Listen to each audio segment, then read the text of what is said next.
నమస్కారం. శుభదినం కార్యక్రమానికి స్వాగతం. మేషరాశి నుంచి మీనరాశి వరకు ద్వాదశ రాశుల వారందరి ఫలితాలు ఈరోజు ఎలా ఉన్నాయి, అలాగే ఈరోజు ప్రత్యేకంగా ద్వాదశ రాశుల వారందరూ కూడా తీసుకోవాల్సిన జాగ్రత్తలు, పాటించాల్సిన పరిహారాలతో పాటు నేటి పంచాంగం అలాగే నేటి వైశిష్ట్యం గురించి కూడా ప్రత్యేకించి మాట్లాడుకుందాం. వీటన్నిటి గురించి కూడా తెలియజేసేందుకు మనతో పాటు ఉన్నారు విశ్వవిద్యాలయ అగ్రశ్రేణి, తొలి మహిళ, జ్యోతిష్య, వాస్తుశాస్త్ర పట్టభద్ర, పంచాంగకర్త, జ్యోతిష్య మహోపాధ్యాయ, అలాగే జ్యోతిష శాస్త్రంలో పిహెచ్డి గోల్డ్ మెడలిస్ట్ అయినటువంటి డాక్టర్ ఈడ్పుగంటి పద్మజరాణి గారు. వారితో మాట్లాడదాం, నేటి రాశి ఫలితాల గురించి తెలుసుకుందాం. అమ్మా నమస్కారం. నమస్కారం. నేటి పంచాంగం. అమ్మా ముందుగా నేటి పంచాంగం వివరాలు తెలియచేయండి. 5/1/2025 శ్రీ క్రోధీనామ సంవత్సర దక్షిణాయనం పుష్యమాసం శుక్లపక్షం ఆదివారం. సూర్యోదయం ఉదయం 6:29, సూర్యాస్తమయం సాయంత్రం 5:36, పక్షము శుక్లపక్షము. తిథి షష్ఠి రాత్రి 8:15, నక్షత్రం పూర్వభద్ర రాత్రి 8:18, యోగం యతిపాత ఉదయం 7:32, వారియాన్ రాత్రి తెల్లవారుజాము 4:51, కరణము కౌలవ ఉదయం 9:08, తైతిల రాత్రి 8:15 వరకు, రాహుకాలం సాయంత్రం 4:13 నుంచి 5:36, గుళిక కాలం మధ్యాహ్నం 2:49 నుంచి 4:13, యమగండం మధ్యాహ్నం 12:03 నుంచి 1:26, అభిజిత్ ముహూర్తం ఉదయం 11:41 నుంచి 12:25, దుర్ముహూర్తం సాయంత్రం 4:07 నుంచి 4:52, అమృతకాలం మధ్యాహ్నం 12:39 నుంచి 2:11, వర్జం ఉదయం 5:25 నుంచి 6:56. ఇది నేటి పంచాంగం. నేటి రాశి ఫలితాలు. మేషరాశి.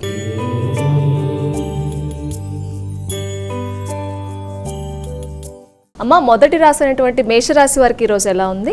మేషరాశి వారికి ఈ రోజున కార్యక్రమాలన్నీ కూడా ఉపయోగకరంగా ఉంటాయి. జీవిత భాగస్వామితో కలిసి చక్కటి నిర్ణయాలు తీసుకుంటారు. వాతావరణం చాలా అనుకూలంగా ఉంటుంది. వారికి సంబంధించిన అభివృద్ధి కొరకు మీరు చేసే ప్రయత్నాలు చాలా వరకు ఈ రోజున మంచి ఫలితాలు ఇవ్వడానికి అవకాశాలు అనేవి అధికంగా ఉన్నాయి. వృషభ రాశి.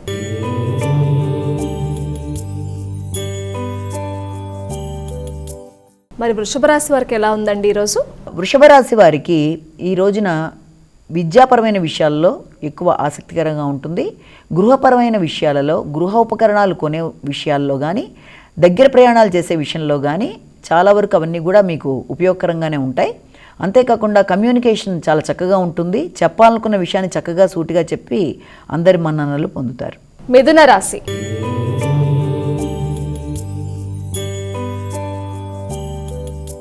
మిథున రాశి వారి ఫలితాలు ఎలా ఉన్నాయండి? మిథున రాశి వారికి దూర ప్రయాణాలకి, దూర ప్రదేశాల్లో విద్యకి అవకాశాలు చాలా చక్కగా ఉంటాయి.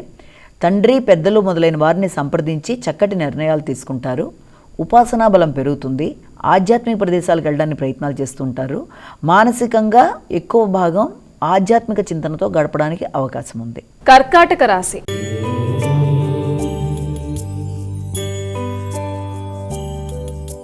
మా కర్కాటక రాశి వారికి ఎలా ఉంది? కర్కాటక రాశి వారికి ఈ రోజున ఆకస్మికంగా వ్యక్తులతో అభిప్రాయ భేదాలు రాకుండా జాగ్రత్తలు తీసుకోవాలి. మీ తప్పు లేకున్నా కూడా ఇతరులు అపార్థం చేసుకునే పరిస్థితులు రావడం, దానివల్ల కొంత ఘర్షణాత్మకమైన మానసిక పరిస్థితులను ఎదుర్కోవడం, దానివల్ల స్థిమితం లేకుండా ఉండడం మొదలైన వాటికి ఆస్కారం ఉన్న రీత్యా వీలైనంత వరకు ప్రతి విషయాన్ని ఎక్కువగా మనసుకి తీసుకోకుండా జాగ్రత్తగా ముందుకు వెళ్ళినట్లయితే సమస్యలను అధిగమించగలరు. సింహరాశి.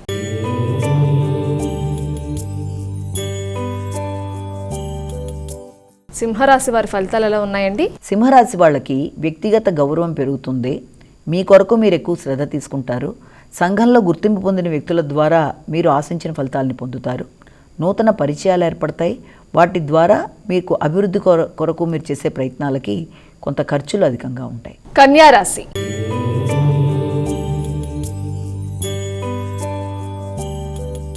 మా కన్యారాశి వారికి ఈరోజు ఎలా ఉంది? కన్యారాశి వాళ్ళ విషయం తీసుకున్నట్లయితే మీకు ఈ రోజున కొంత పెట్టుబడుల కొరకు ఎక్కువ ప్రయత్నాలు చేస్తారు. మీ దగ్గరికి వచ్చిన ధనాన్ని, అంటే మీకు ఆల్రెడీ రావాల్సిన ధనం మీకు అందిన తర్వాత దాన్ని ఏ రకంగా డివైడ్ చేసి ప్రణాళికాపరంగా పెట్టాలా, ఏ రకంగా స్థిరాస్తుల మీద పెట్టాలా అనే అనేక విషయాల కొరకు ఈ రోజున డివైడ్ చేసుకోవడం, దాని ప్రకారం ధనాన్ని చక్కగా ఖర్చు పెట్టే ప్రణాళికలు చేసుకోవడం మొదలైన వాటికి ఆస్కారం ఉంది. తులారాశి.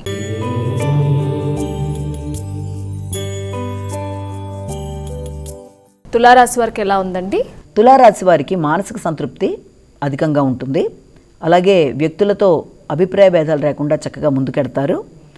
అలాగే సంతానం అభివృద్ధికరంగా ఉంటుంది, నూతన ప్రయత్నాలు ఫలిస్తాయి, ఆరోగ్యపరంగా అనుకూలంగా ఉంటుంది. వృశ్చిక రాశి.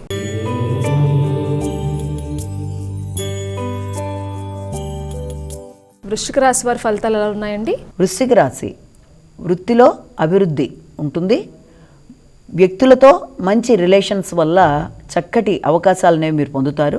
ముఖ్యంగా వృత్తిపరమైన విషయాలలో అభివృద్ధికరమైన నిర్ణయాలు తీసుకుంటారు. నూతన వృత్తులు మారడానికి చేసే ప్రయత్నాలలో కుటుంబ సభ్యులతో చర్చించి నిర్ణయాలు తీసుకుంటారు. ధనస్సు రాశి.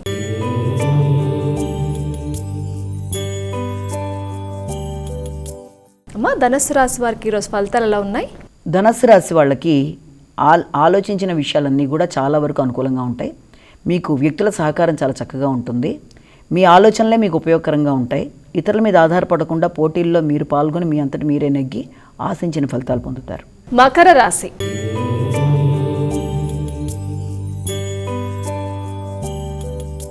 మరి మకర రాశి వారి విషయానికి వచ్చినట్లయితే వారికి ఎలా ఉందండి ఈరోజు? మకర రాశి వాళ్ళ విషయం తీసుకున్నట్లయితే మాటల వల్ల అభిప్రాయ భేదాలు రాకుండా వీలైనంత జాగ్రత్తలు తీసుకోవాలి.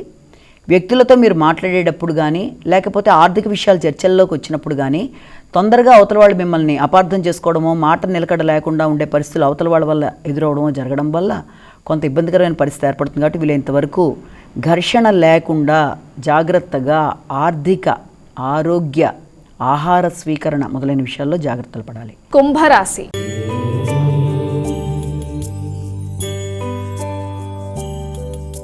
అమ్మ, కుంభరాశి వారికి ఎలా ఉంది ఈరోజు? కుంభరాశిలో మీ వ్యక్తిగత గౌరవం పెరుగుతుంది, నిర్ణయాలు పెరుగుతాయి, నిర్ణయ సామర్థ్యం పెరుగుతుంది, కష్టపడి పనిచేసి అనుకున్న ఫలితాలు సాధిస్తారు. మీనరాశి.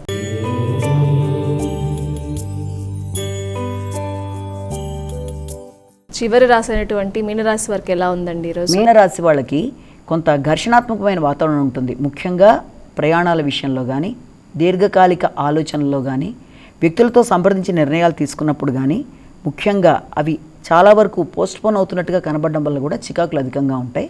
అయినప్పటికీ దాన్ని అధిగమించే ప్రయత్నాలు చక్కగా మీరు చేయగలరు. మీకు ఆ స్టామినా ఉంది కాబట్టి ప్రతిదానికి టెన్షన్ పడకుండా జాగ్రత్తగా ఆలోచించి నిర్ణయాలు తీసుకోవాలి. అమ్మ, మేషరాశి నుంచి మీనరాశి వారి యొక్క రాశి ఫలితాలు తెలుసుకున్నాం. ఈ రోజు చేసుకోగలిగే సులభమైన పరిహారం ఉంటే తెలియచేయండి. ద్వాదశ రాశుల వారికి ఈ రోజున పరిహారాలుగా ఏదన్నా మనం తీసుకున్నట్లయితే తప్పనిసరిగా 12 రాశుల వారు కూడా తమ వ్యక్తిగత దైవాన్ని ప్రార్థించడం అన్నిటికంటే ముఖ్యమైన విషయం. ఎందుకంటే ఎవరికైనా రోజు వ్యక్తిగత దైవాన్ని ప్రార్థించడంతో బిగిన్ అవుతుంది కాబట్టి అదైనా చాలా మంచిది. అలాగే ఇంకా అవకాశము, ఆసక్తి రెండు ఉన్నవాళ్ళు తప్పనిసరిగా ఈ రోజున సూర్య నమస్కారాలు, సూర్యనారాయణ స్వామికి సంబంధించిన ఆదిత్య హృదయం వినడం కానీ, పారాయణ చేయడం కానీ, లేకపోతే నిత్యం మనకు కనబడే ప్రత్యక్ష దైవం కాబట్టి సూర్యనారాయణ స్వామికి నమస్కారాలు పెట్టడం. ఆరోగ్యం భాస్కరాది ఇచ్చేది, ఆరోగ్యాన్ని ఆయన ఇస్తాడు కాబట్టి అది చేసినట్లయితే మంచి ఫలితాన్ని ఇస్తుంది అన్న విషయాన్ని గుర్తుపెట్టుకుని ముందుకెళ్ళినట్లయితే అన్ని విధాలా అనుకూలంగా ఉంటుంది. నేటి వైశిష్ట్యం. నేటి వైశిష్యంలో భాగంగా ఈ రోజున మనం 21వ పాసురంలో విషయాన్ని, అంటే దాంట్లో ఉండే అర్థం, అవకాశం, అంతరార్థాన్ని తెలుసుకోవడానికి కొంత ప్రయత్నం చేద్దాం. ఓకేనా? ఇందులో 21వ పాసురం ఏత్త కళంగళ్ అంటూ మొదలవుతుంది. అయితే దీంట్లో ఏంటంటే నిన్నటి దాకా గోపికలందరూ ప్రార్థించారు కృష్ణుణ్ణి, నీలాదేవిని. సరే, ఇవాళ ఏం చేస్తున్నారంటే వీళ్ళ ప్రార్థనను మన్నించి నీలాదేవి కూడా వచ్చి తను కూడా గొంతు కలిపి శ్రీకృష్ణుని మేలుకొలుపుతోంది. అది ఈ పాసురంలో విశేషం. అయితే పాలకై ఎత్తిన కుండలు పైపైకి పొంగి పొరలునట్లు ఆగకుండా పాలను వర్షించు ఉదారములగు పెద్ద గోవులు కల నందగోపుని కుమారుడా మేలుకొనుము. శ్రితజన రక్షణజార్జ్యము గల అప్రమేయ వేదమూర్తి వేదాతీత ఈ లోకములో ఆవిర్భవించిన జ్యోతిస్వరూప నిద్రలెమ్ము. శత్రువులు నీ శక్తికి లొంగి నీ వాకిట నిలిచి నీ పాదదాస్యం చేసినట్లు మేము నిన్ను వీడి ఉండలేక నీ మంగళగానం చేయడానికి వచ్చితిమి అని ఇవాళ దీంట్లో విషయం. అయితే దాంట్లో ఏంటంటే ఇక్కడ ఉదారంగా క్షీరాన్ని అందించే గోవులు గల గోపాలుడు అని చాలా ఉన్నాయి కదా ఇక్కడ. అంటే గోవులు అంటే వేదాంగాలు ముందుగా మనం తెలుసుకోవాల్సిందే. అవి కల నందగోపుడు ఆచార్యుడు, ఆయనే ఉదారంగా పాలిచ్చే గోవు కూడా. కాబట్టి ఆచార్యుడు ఉపదేశించు భగవత్ స్వరూప గుణవైభవమే పాలు. అంటే ఆయన ఉపదేశమే పాలైతే పాలను గ్రహించే శిష్యులే కలశాలు.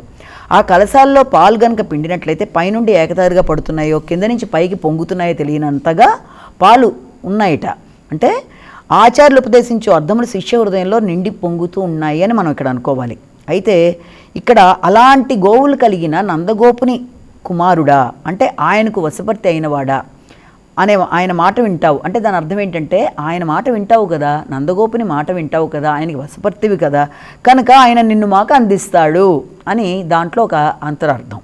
ఇక గోపికలు కృష్ణుణ్ణి ఇక్కడ ఉత్తముడయ్యాయే అని పిలుస్తారు. ఉత్తమ్ అంటే అర్థం ఏంటంటే దార్ఢ్యం గలవాడు అంటే దృఢమైన ప్రమాణముచే సిద్ధమైన వాడు అని అర్థం.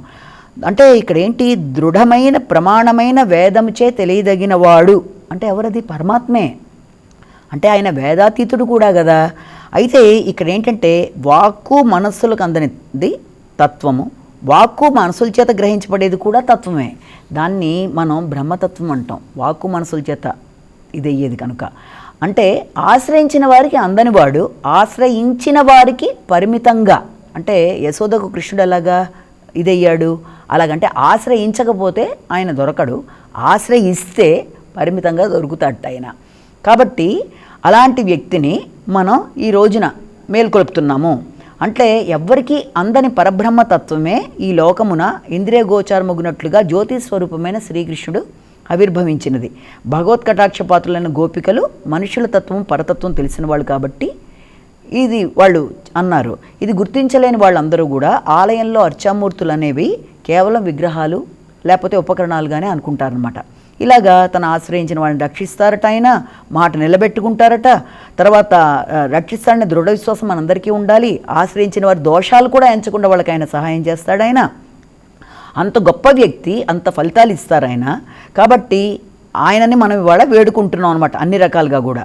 కాబట్టి మాకు ఎలాగన్నా సరే సహాయం చెయ్యి అన్నట్టుగా ఇందులో అంతరార్థం చెప్పుకుంటూ ఇందులో ఇంకా ఏం చెప్తున్నారు, ఆనాటి హిరణ్యకశిపుడు రావణ్ణి వంటి వారమే మేము కూడా, వారు చేసిన దోషములనే మేము చేసేది, భాగవత హింస భగవద్వేషము మాకును ఉంటాయి అంటే ఉండొచ్చు. కాబట్టి మమ్మల్ని ఎలాగైనా సరే నువ్వు కరుణించాలి. ఆనాడు కాకాసుడు బ్రహ్మాస్త్రం ఓర్వలేక నిన్ను శరణుజొచ్చాడు రాముడిలో ఉన్నప్పుడు. ఈనాడు మేము నీ సౌందర్యానికి, సౌలభ్యానికి, సౌశల్యాది గుణానికి జయింపబడి వచ్చి నీ శరణు పొందితిమి. నీ బాణముల కంటే నీ గుణాలే చాలా గొప్పవి. నీ బాణాలు శరీరాన్ని చీల్చితే నీ గుణాలు ఆత్మనే చీల్స్తాయి. కాబట్టి నీ గుణములతో చీల్చబడిన ఆత్మలు కలవారమే వచ్చామని గోపికలు ఆయనకి విన్నవిస్తున్నారు. కాబట్టి ఇందులో అన్ని విధాలుగా కూడా ఆయన ఏ రకంగా చేస్తున్నారు అన్నవన్నీ ఇందులో ఉంటే, భగవంతుడి యొక్క అనుభవం అంటే నిత్యముకు భగవద్ అనుభవం కోరిక కూడా నిత్యమై ఉండాలి. ఆత్మ ఉన్నంతకాలం అంటే శరీరం ఉన్నంతకాలం కాదు, ఆత్మ ఉన్నంతకాలం భగవంతుడి యొక్క భగవద్ అనుభవం మనకు కావాలి అని కోరిక మనుషుల్లో ఉండాలి. అందువలన కోరిక ఉపాయం కాదు, శ్రీ మహాలక్ష్మి. కాబట్టి నిత్యసూరులు కూడా సర్వదా భగవంతుని, శ్రీ మహాలక్ష్మిని కూడా భగవంతుని చూడాలనే వాళ్ళు అనుకుంటారు కాబట్టి, సేవించాలని కోరుకుంటారు కాబట్టి, ఇక్కడ గోపికలు కూడా అందుకే మేము వచ్చితిమి అని అన్నారు. ఎలాగా, దేవతలు శత్రువులు తమ స్వార్థానికే నిన్ను పొగుడుతున్నారు, మేమేమో నీ కళ్యాణ గుణాలకి వశమే వచ్చాము, నీ విభూతి వైభవమునికి మంగళం పాడు తప్ప మాకు వేరే ప్రయోజనం ఏమీ లేదు కదా, మేము ఎట్లున్నానో నువ్వు సుఖంగా ఉండాలి అని ఆయన్ని వీళ్ళు కోరుకుంటున్నారు.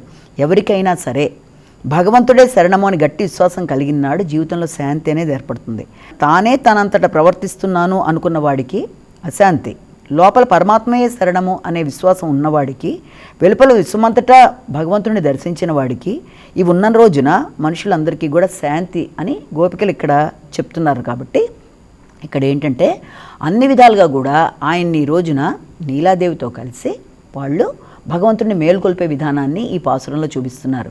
ఆయన ఎన్ని రకాలుగా పొగుడుతున్నారు అంటే, నందగోపాలుడి కుమారుడిగా, ఆయన గోవులు అధికంగా కలిగిన నందగోపుడి కుమారుడిగాను, అలాగే బ్రహ్మతత్వం కలిగిన వ్యక్తిగాను, ఆత్మకి పరమాత్మకి సంబంధించి ఏ రకంగా ఇది ఉంటుందన్న విషయాన్ని చెప్పిన వ్యక్తిగా, అన్ని విషయాల్లో కూడా ఈ పరబ్రహ్మతత్వమే ఈ లోకంలో నువ్వు ఉన్నావని ఆ రకంగా ఆయన కీర్తిస్తూ, నిన్ను నమ్మిన వాళ్ళందరికీ కూడా నువ్వు తప్పనిసరిగా కటాక్షం ఇస్తావు కదా, కాబట్టి మాకు కూడా నువ్వు నీ కటాక్షాన్ని చూపించు, నీ యొక్క గుణాలే ఆత్మని చీలుస్తాయి తప్ప నీ బాణాలు శరీరానికి అయితే నీ గుణాలు ఆత్మకి సంబంధించినవి కాబట్టి వాటితో చీల్చబడిన ఆత్మలు గలవారమే మేము నీ దగ్గరికి వచ్చామని చక్కటి మాటలు ఉపయోగిస్తూ చాలా చాలా వివరంగా ఇందులో వాళ్ళు చెప్పడం జరిగింది.